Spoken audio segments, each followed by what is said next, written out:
ये संविधान बनने का मतलब क्या था? कोई ब्राह्मण कोई शूद्र नहीं होगा ना। बाबा साहब अंबेडकर का 2 कोटेशन जो सब लोग जानते हैं फिर भी पढ़ना जरूरी है। 26 नवंबर 1949 का भाषण, और डॉक्टर अंबेडकर ने कहा कि आज से हम अंतर विरोधों के दौर में प्रवेश कर रहे हैं। हमने एक व्यक्ति एक वोट का अधिकार देकर राजनीतिक बराबरी तो दे दी, मगर यदि इस देश में सामाजिक और आर्थिक गैर बराबरी दूर नहीं हुई तो राजनीतिक बराबरी के कोई मायने नहीं निकलेंगे। डॉक्टर अंबेडकर ने चेतावनी दी थी। आज आपको क्या लगता है, सामाजिक और आर्थिक गैर बराबरी दूर हुई? आज भी घोड़ी चढ़ने पर किसी को मारा जाता है, आज भी मूंछ रखने पर कोई मारा गया। संविधान दिवस पर मैं याद करना चाहता हूं अपने बच्चे इंद्र मेघवाल को, जिसको पानी पीने के मटके को छू देने पर मारा गया। मैं याद करना चाहता हूं हाथरस की अपनी उस बहन बेटी को, जिसके जाति देख करके उसको अमानवीय प्रताड़ना दी गई। क्या मिट गया भेद? रोहित वेमुला आपको याद है कि नहीं? डॉक्टर पायल तड़वी आपको याद है कि नहीं? और ये सब आजादी का अमृत काल के पूरा होने के समय की बातें हैं। अब आइए उस विषय पर। देश का प्रधानमंत्री कहता है कि मैं ओबीसी मां का बेटा हूं। जब तक गुजरात के मुख्यमंत्री रहे तो ओबीसी नहीं याद आया, अब आके आपको ओबीसी याद आया। और जब ओबीसी जाग गया और कहा जाति जनगणना करानी है तो कहा मेरी नजर में केवल एक ही जाति होती है, वो है गरीब। जब वोट लेना हुआ तो ओबीसी बन गए, और जब अधिकार मांगा ओबीसी ने तो कहा कि हम गरीब ही हैं, गरीब को ही वोट देते हैं। 35 साल भीख मांगी, 35 साल भीख मांगी। अरे भाई, हमारे पुरखों ने लिखा कि जो मांगने गया वो मर गया। तब जाकर के हम ये पूछना चाहते हैं कि ये बराबर का समाज कैसे हुआ, और हम पूछना चाहते हैं कि आज़ादी के 75 साल बाद इस देश में SC ST OBC प्रोफेसर कितने बने। यहां से भारत का संविधान बचेगा। आप सेंट्रल गवर्नमेंट के बहुत सारे एम्प्लॉइज लोग हैं और भी बहुत सारे लोग आए हुए हैं। बताइए, पुराने लोग जितने सरकारी नौकरी पाए थे अब उससे संख्या बढ़ रही है, घट रही है? घट रही है। पुरानी पेंशन बंद हो गई। ये वाला जो आज का प्रधानमंत्री है, इसके पुराने वाले थे, उन्होंने पेंशन बंद की तो इसने सोचा कि नौकरी खत्म कर देते हैं, सरकारी नौकरी खत्म। 1% से भी कम सरकारी नौकरी बची है। तो संविधान में लिखा है कि आरक्षण मिलेगा, तो आरक्षण सरकारी शिक्षा और सरकारी नौकरी में था। अब मैं आपको संकेत दे रहा हूं कि कैसे संविधान भीतर से खत्म किया गया। सरकारी शिक्षा को खत्म करने के लिए एक पॉलिसी लाई गई है, नई शिक्षा नीति 2020। मैं प्रोफेसर हूं, मेरी जिम्मेदारी ये बात कहने की। संविधान की प्रस्तावना कहता है कि न्याय और समता होनी चाहिए ना। किसी की जेब में पैसा हो तो उससे तय ना हो कि उसका बेटा बेटी अच्छे स्कूल में पढ़ेगा या नहीं पढ़ेगा। और ये काम राज्य का है, सरकार का है, और सरकार कह रही है मंदिर बनाएंगे, वहीं बनाएंगे। हॉस्पिटल वहीं क्यों नहीं बनाओगे? स्कूल वहीं क्यों नहीं बनाओगे? ये संविधान कहता है। और इस संविधान के आलोक में आपसे कहने आया हूं कि कैसे भारत का संविधान अंदर से खोखला कर दिया गया है। नई शिक्षा नीति 40% सिलेबस ऑनलाइन मोड में चला गया है। ऑनलाइन मोड में वैकेंसी 40% खत्म, और अब प्राइवेटाइजेशन हो रहा है, सेल्फ फाइनेंस कोर्सेज आ रहे हैं। और सरकार पहले यूजीसी से चलती थी, पढ़े लिखे लोग हैं यहां, और यह बात आपको इसलिए कह रहा हूं क्योंकि गांव के लोगों को उनकी भाषा में यह बात समझाइएगा। हम आपकी भाषा में अलग बोल रहे हैं, लेकिन गांव वालों को समझाइए कि कलम पकड़ने का अधिकार संविधान ने दिया था और कलम छीन ली गई है, और आपसे कहा जा रहा है त्रिशूल और तलवार पकड़ लो। यह खतरा है भारत के संविधान पर। वो कह रहे हैं कि ऑनलाइन मोड में सिलेबस सेल्फ फाइनेंस बनेगा। सेल्फ फाइनेंस का मतलब समझ रहे हैं? अपने से वो खर्चा उठा ले। पहले इस देश में यूजीसी हुआ करती थी, यूनिवर्सिटी ग्रांट कमीशन। सरकार पैसा देती थी कि ताकि सरकारी शिक्षा मिले, गरीब, कमजोर, मजलूम, दलित, पिछड़े, आदिवासी, किसान, मजदूर के बच्चे भी अच्छे डीयू और जेएनयू में पढ़ें और अंबेडकर के वारिस बने।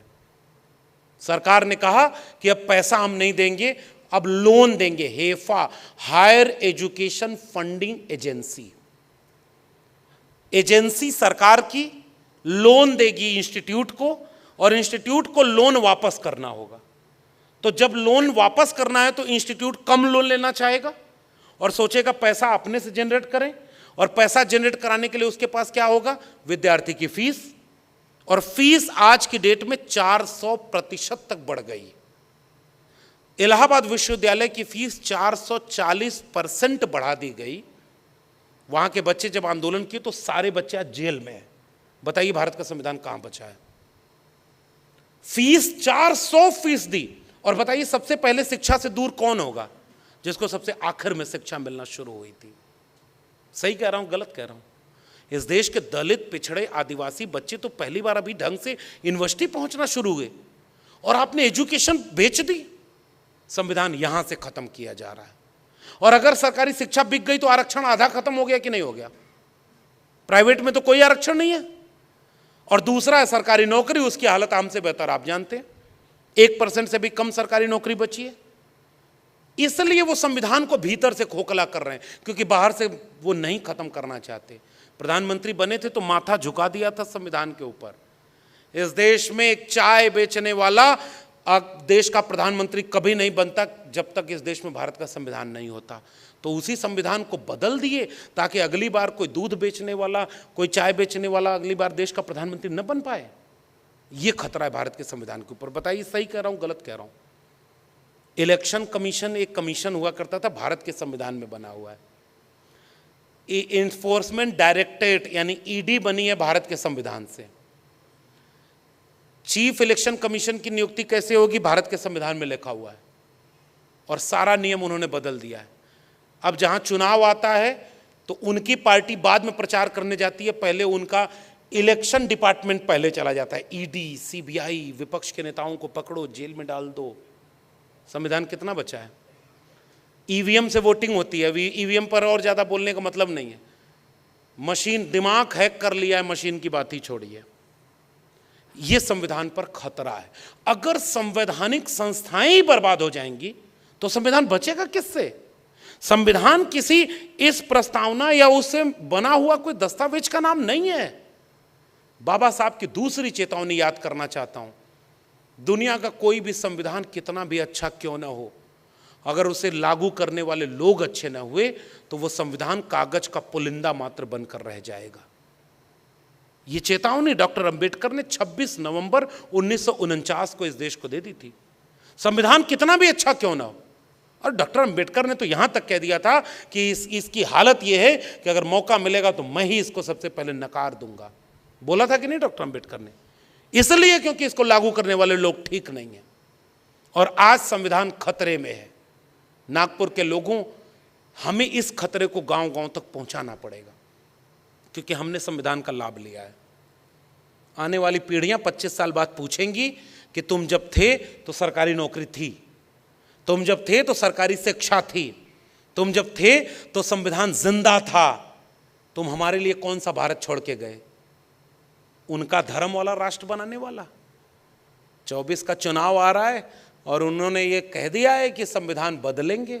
पता है कि नहीं? किसी और ने नहीं कहा। इस देश के प्रधानमंत्री के आर्थिक सलाहकार ने लेख लिख करके कहा है कि अब इस देश के संविधान को बदल देने की जरूरत है। और यह तथ्य तो सबको पता होगा। संविधान क्यों बदल देने की जरूरत है? क्योंकि हर धर्म की किताब के ऊपर है संविधान, और कुछ लोग अब इसे नीचे करके धर्म ऊपर करना चाहते हैं। यह खतरा है इस देश के संविधान के ऊपर। अब एक आखिरी में एक और कोटेशन, जिसमें कामयाबी क्यों हो रही है इनको और हमें क्या करना है, मैं यहां अपनी बात खत्म करूंगा। आप भारत के संविधान का आर्टिकल 51A, वो कहता है कि इस देश में लोगों को, अच्छा शिक्षा आपकी पहले ही बर्बाद कर दी, अब पढ़े लिखे लोग हैं नहीं, नौकरी आपको मिलेगी नहीं, तो 5 किलो अनाज तो 5 साल मिलेगा, आप कहेंगे उसी में सब कुछ मिल रहा है। तो शिक्षित जनता नहीं है तो संविधान को जानेगी कैसे? आज हमारे सामने ये चुनौती है। मैं अभी बस्तर गया था तो वहां के लोगों ने पतले पतले संविधान छपवाए थे, आसान भाषा में छपवाया था, और गांव में उसे बांटते हैं कि इस संविधान को पढ़ो, इसमें तुम्हें यह अधिकार मिला है। हमारे लोग अभी यही नहीं जान पाए कि इस संविधान से हमें मिला क्या है। तो पहला निवेदन मेरा पूरे देश के लोगों को यही रहता है कि आप अपने लोगों को, हमारे लोगों को यह बात समझाइए कि संविधान नहीं था तो पढ़ने का अधिकार नहीं था, संविधान नहीं था तो तालाब से पानी नहीं पी सकते थे। और ये तो महाराष्ट्र की जमीन है। हम भले याद करते हैं ज्ञानदेव, नामदेव, तुकाराम को, हम भले याद करते हैं शाहू जी और फूले साहब को, लेकिन हम ये भी जानते हैं कि वही इलाका इस देश का है जहां गले में मटका और पीठ पर झाड़ू बांधा गया था।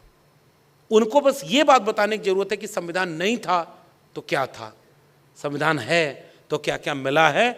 सीना तान कर जिनको कहा था कि मुख्य सड़क से नहीं चलेंगे, आपकी मेहरबानी देखिए, वो हवाई जहाज से उड़ के आते हैं और कहते हैं कि हम बाबा साहब का भारत बनाएंगे। ये बदलाव आया ना भारत के संविधान से। इसलिए मेरा मानना यह है, हम पढ़े लिखे लोगों की जिम्मेदारी है कि आसान भाषा में, हम पढ़े लिखे लोग नौकरी पा गए तो गांव में जाते नहीं, अपने लोगों से मिलते नहीं। और एक किस्सा बता दूं पुराने लोगों को, बाबा साहब अंबेडकर के पास एक व्यक्ति गया जो उन्हीं की अपनी कम्युनिटी से था, और उसने जाकर बाबा साहब से कहा कि मैं आईएएस बन गया। उस समय आईसीएस था, और उस समय अब जो आईएएस कहा जाता है, जो कलेक्टर, बहुत बड़ा पद। उसने कहा कि बाबा साहब आपकी वजह से आईएएस बना हूं, बहुत बड़ी नौकरी मुझे मिल गई, मैं आपके लिए कुछ करना चाहता हूं, बताइए आपके लिए क्या करूं। बाबा साहब ने कहा कि गांव जाते हो? उसने कहा नहीं। तो बाबा साहब ने कहा महीने में 2 बार अपने गांव जाया करना, अपनी बस्ती जाया करना। तुम्हें पुलिस सुरक्षा मिली है? तो कहा हाँ। तो कहे पूरी पुलिस सुरक्षा लेके, नीली बत्ती की गाड़ी लेकर के तुम अपने गांव महीने में 2 बार जाया करो। तो उसने पूछा कि करना क्या है? कहा कुछ नहीं, केवल अपने गांव जा करके लौट आया करना।